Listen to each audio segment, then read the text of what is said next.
O Cena Musical conversa hoje com Saulo Vasconcelos, um dos maiores atores do teatro musical brasileiro.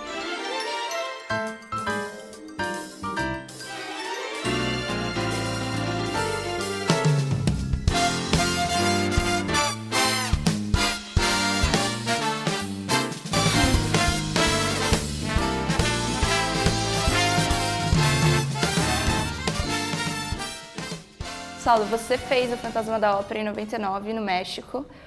Você falava espanhol já? Não falava. Eu era engraçado porque tive vários...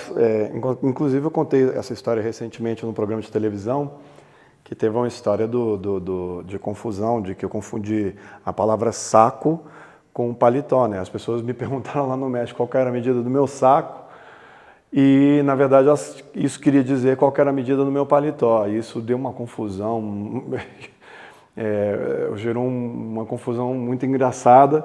E a minha primeira entrevista também lá, os caras perguntaram assim, se o Fantasma da Ópera já tinha ganho muitos prêmios, quais os prêmios que o Fantasma da Ópera já tinha ganho como espetáculo ao redor do mundo e tal. E eu falei que era um prazer estar ali no México.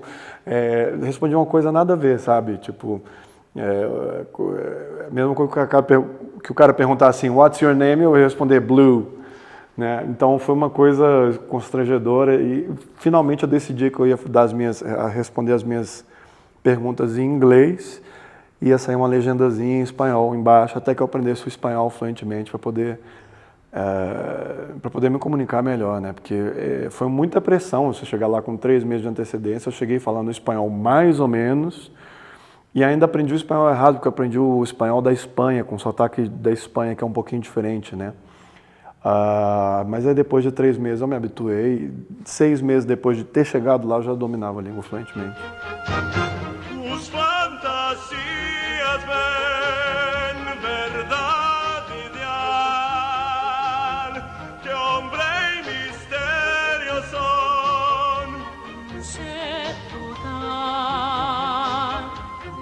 Puerta laberinto está de ti,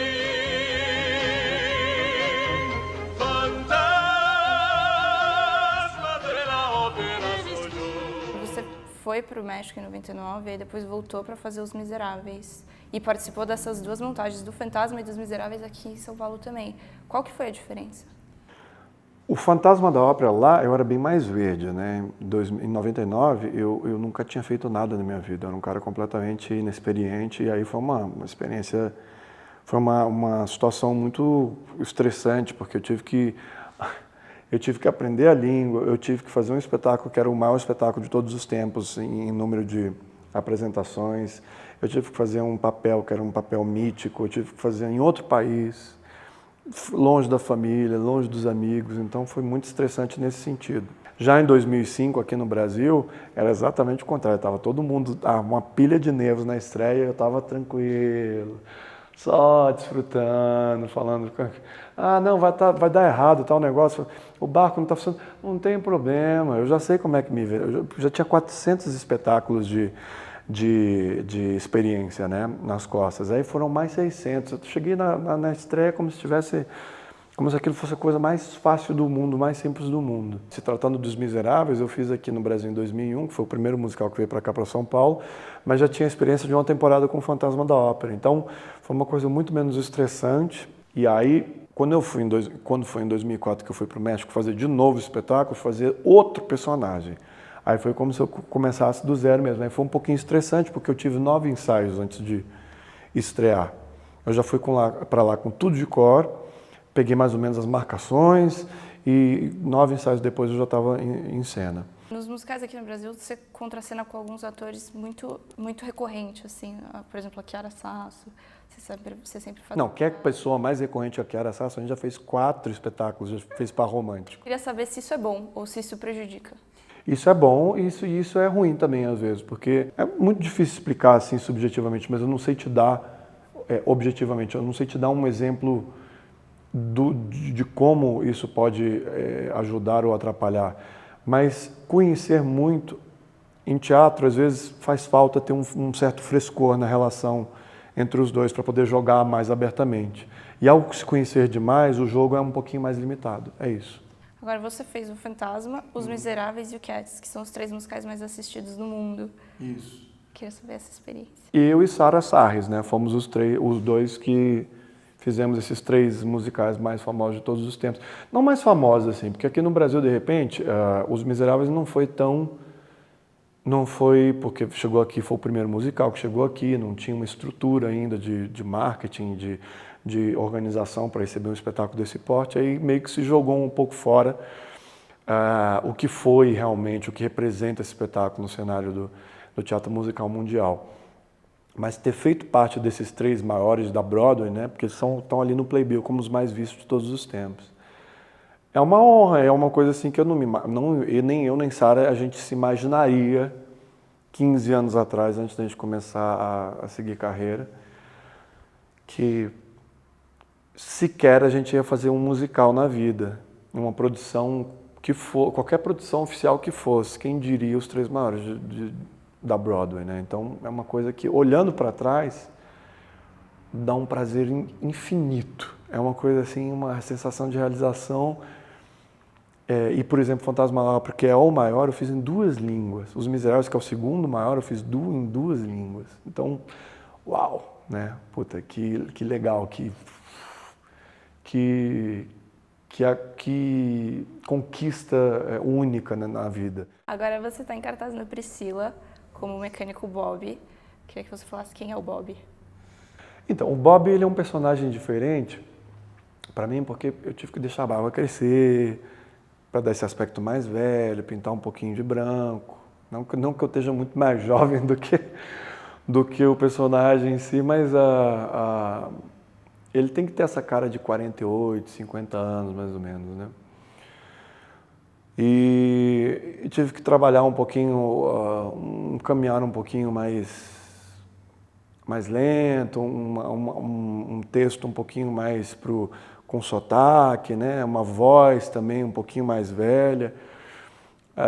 Então está sendo uma experiência legal por isso, porque ele é um cara pacato, que não tem uma visão preconcebida de nada, assim, sabe? Não tem preconceito com nada, está lá vivendo a vidinha dele, pacatamente, e de repente ele encontra essa pessoa por quem ele se apaixona, e essa pessoa é uma transexual.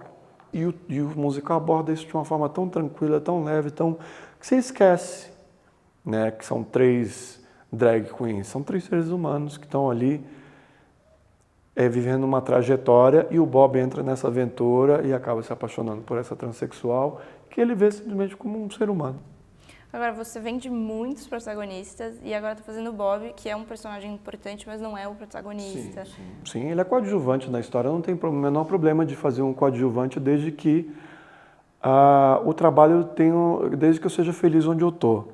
Né? Eu estou muito feliz porque os três meninos que fazem, os 3 atores que fazem as drags, o André Torquato, o Rubem Gabira e o Luciano Andrei, eles são muito competentes, são muito bons, então você não tem do que reclamar. E eu estou fazendo parte de um espetáculo que eu tenho certeza que vai fazer história, então o que mais que eu posso querer?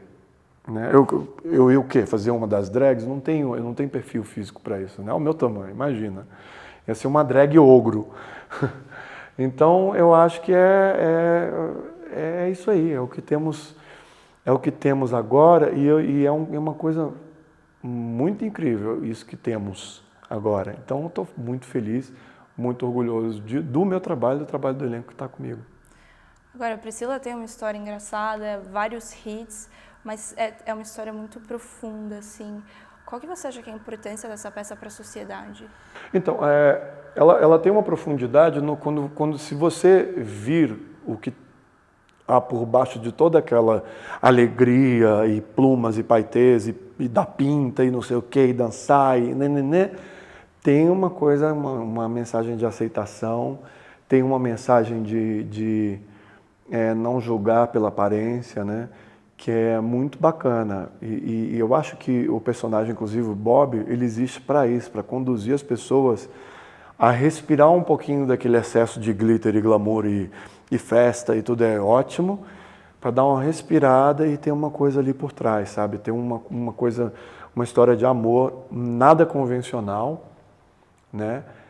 Que envolve muitos tabus. E aí eu acho que é aí que está a beleza dessa história, né? Tá, realmente você não ama uma mulher ou um homem, você ama. Se é mulher, se é homem, se é transexual, se é drag queen, se é gay, não importa, né? Então, e o Priscila passa essa mensagem de uma forma muito leve, muito sutil. Isso é muito bacana.